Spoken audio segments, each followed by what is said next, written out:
So, hi Amal, I'm happy to see you again. Hi.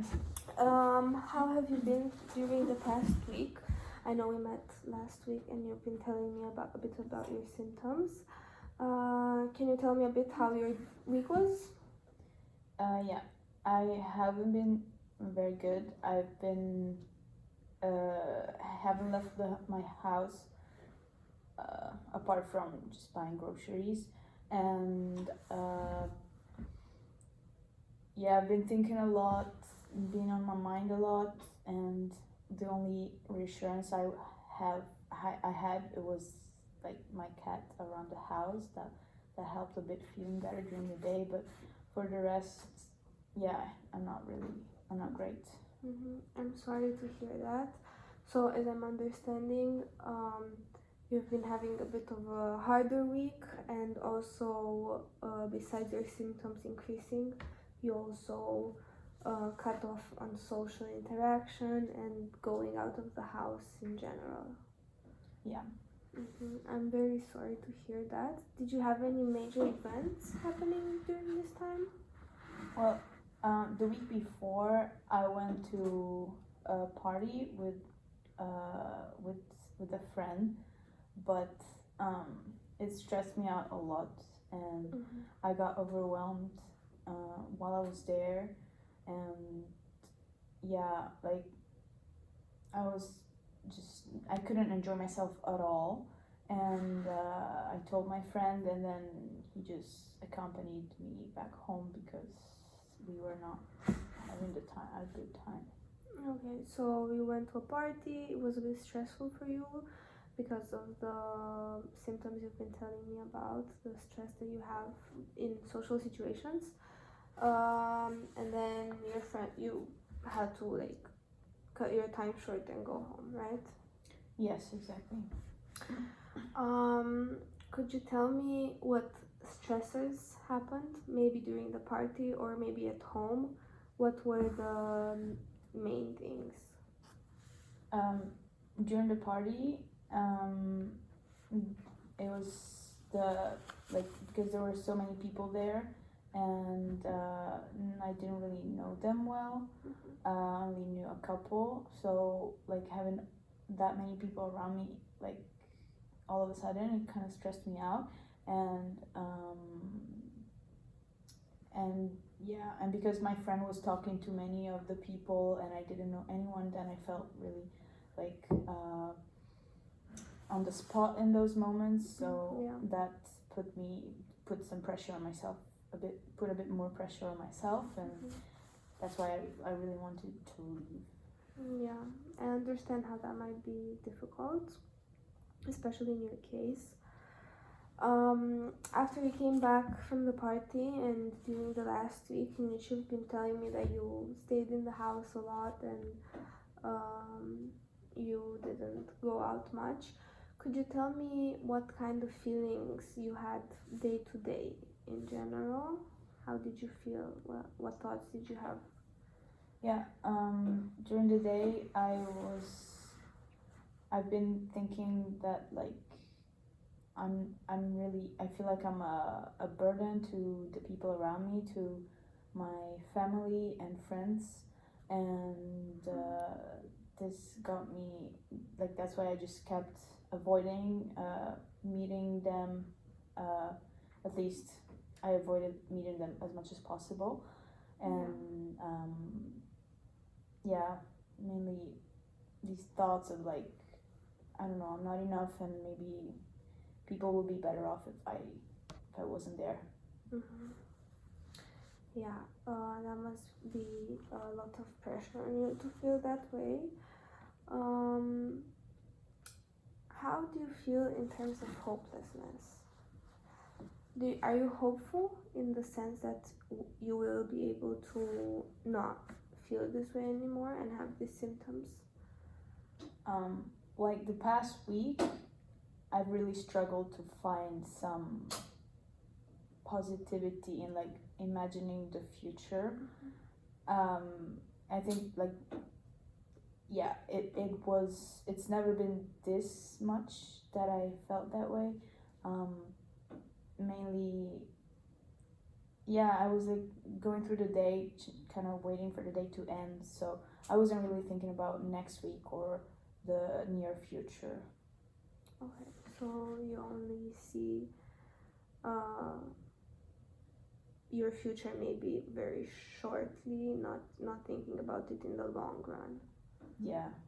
Okay, I understand. Um, um, do you or could you tell me a bit more about your thoughts regarding what you stated before, that maybe everyone would be better off if you weren't here? How does that play in your head, and how do you feel about it? I just think that every time I meet my family or friends, that I'm only like I'm not enjoying myself, and I feel like I'm just a burden for them because I'm just talking about how bad I feel. So then I just don't want to be around them because um, I don't want them to hear this all the time. I don't like. I feel like it's too much. So yeah. So that's what I think, and that's why then I try not to see them too much, and when I'm by myself, I have those thoughts. I still have those thoughts, and though I I'm less pressured because I'm not confronting anyone. Any other people? I understand. Though this might be a very touchy subject, I would want to ask you if in the past you ever self-harmed or had thoughts about self-harm. In the past, uh, I I kind of thought that like I had the idea of maybe if I bought a container like some medications that if I took them all at once, then maybe I would stop feeling that way. That's everything. But I've never like done anything. Okay, understand. And thinking about yourself in the past and present, would you describe yourself as an impulsive person or not really? Slightly, yeah. Sometimes I took some impulsive decisions, yeah.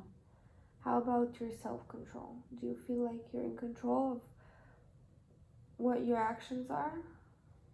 Can you stop yourself from doing certain actions that come to your mind?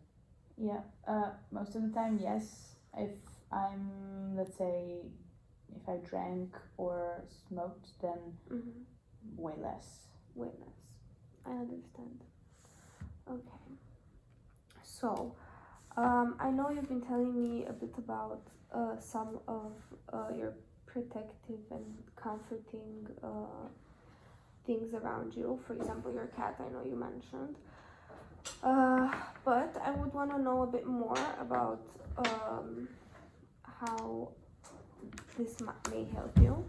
Can you tell me, in terms of social support, how do you feel? Where do you feel comfortable and protected? In what kind of situations, or around which type of people? Yeah, around my friends and also my family. So I would mention my sister. Yeah. And then every single day when you wake up, for example, let's imagine, you told me that in the past week or few days you've been having a very hard time not waking up but getting out of the house. What could be a positive protective characteristic in terms of what could get you out of the house, or what could help you feel better when you do get out of the house? Okay. Well, I would think of maybe going to play basketball. Yeah. Because I haven't done it in a long time, but if I would like think about it, then maybe that That would be yeah. Okay, Amal.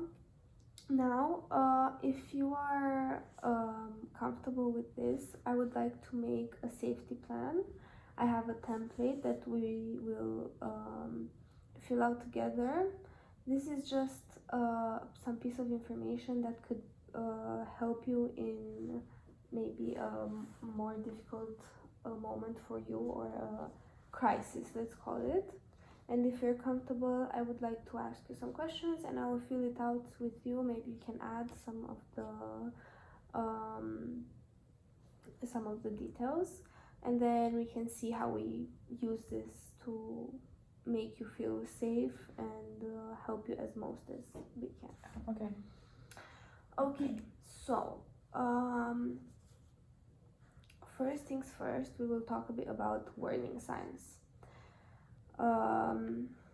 What thoughts, images, or situations would you say that trigger you the most or make you the most vulnerable? Thinking about social situations, Okay. like parties or even at school, Okay. or just where I have to speak in front of many people that I don't know. Okay. So, like the top three ones, as I'm understanding, are when you go to school, right? Maybe presentations, Yeah. and then general social situations, maybe Yeah. even parties, as you Exactly. disclose. Okay.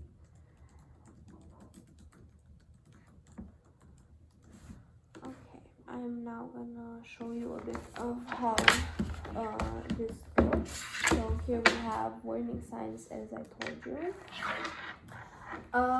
Now, what are some coping strategies that either you think are good for you or they might help you, but I would like to focus on ones that are also healthy for you and help you out. I would say playing sports. Okay. And also spending time at the park. Okay. And also, well, meeting a friend. Meeting like a close friend who you feel comfortable with. Yes, my friend, my close friend.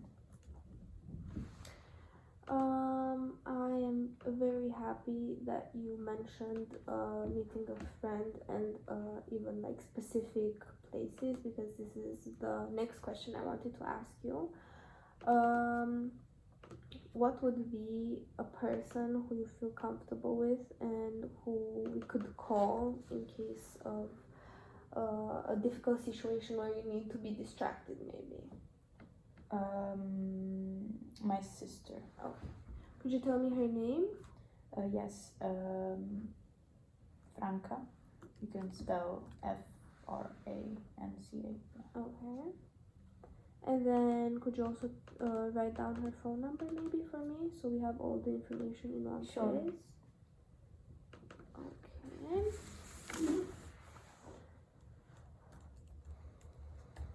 Okay. Okay.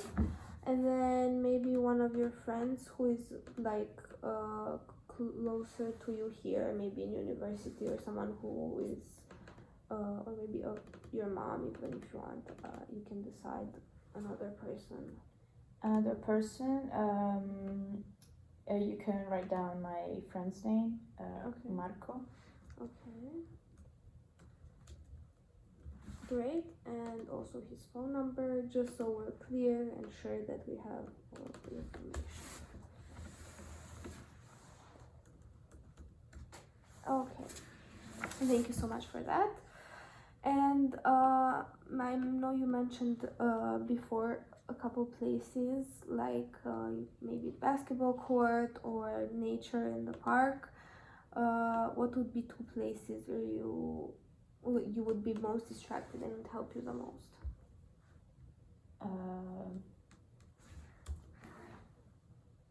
So you would mean like in addition to the ones I just said? They or- could be the same if you want, but if you feel like there's others that are maybe more distracting for you and less like comfortable, some place where you feel like you can let go of your thoughts. I'm gonna say the cafe next to Okay. my house because I feel pretty comfortable going there. Okay. And then would you want me to say the other one, just the park as you mentioned, or maybe there's a different one? Yes, the park Okay. is good. Yeah. Okay. Great. Now, the next part would be people who you can ask for help. And I know this might be repetitive because we just talked about people who can help you distract yourself. But maybe there is a difference between the people who can distract you, like you can call them and you know that they're gonna answer and tell you a funny story. And then there's a difference from people who actually help you. So could you tell me maybe, three people who you think you can ask for help? I'm gonna say my mom Okay. and my uncle and my cousin.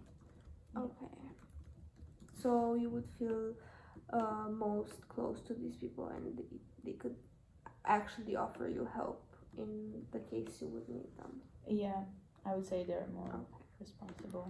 So, in order to cut our time a bit shorter, would you mind sending me their contact or phone number in order to fill it out after we finish our session, and then I'm gonna email you this Okay. form. Yeah, sure.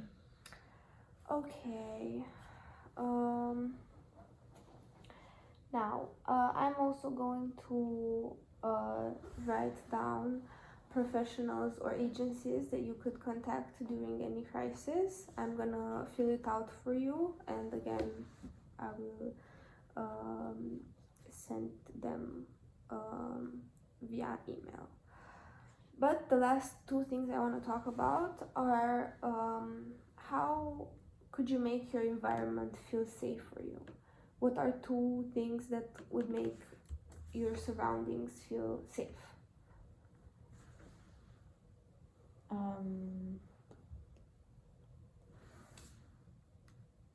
My surroundings. So, for example, my house. You Yeah. mean?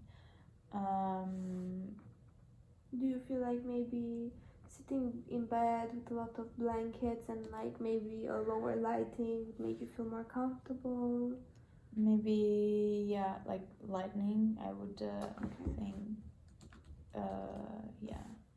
There's like I have a lamp that it's actually like sends relaxing signals. So Okay, that's great to hear. I think that would be that.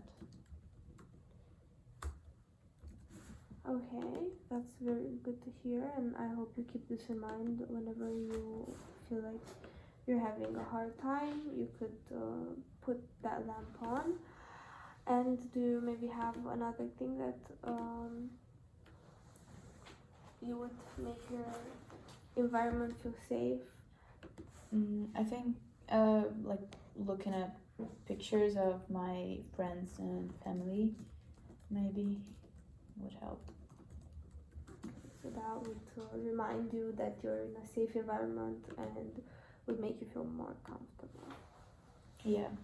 Okay, thank you for sharing that with me.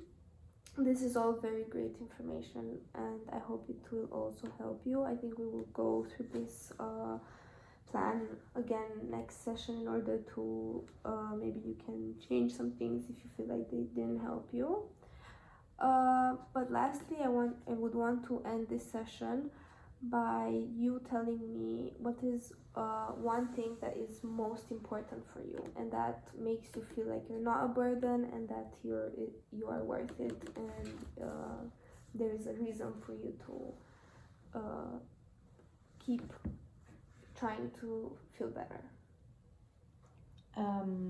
Thinking about my basketball team, because when I actually feel like playing and play with my teammates, then I feel like I'm part of something and I'm actually there for the team. Okay, that's a very good example, and I'm very happy that you can find worth in this. I'm going to ask you to use this, or at least reread it and remember our conversation and what we talked about.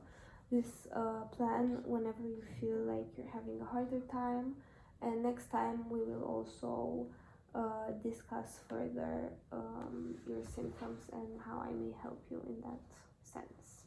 Okay, sounds good. Okay, thank you for coming, and I will see you next time. See you next time.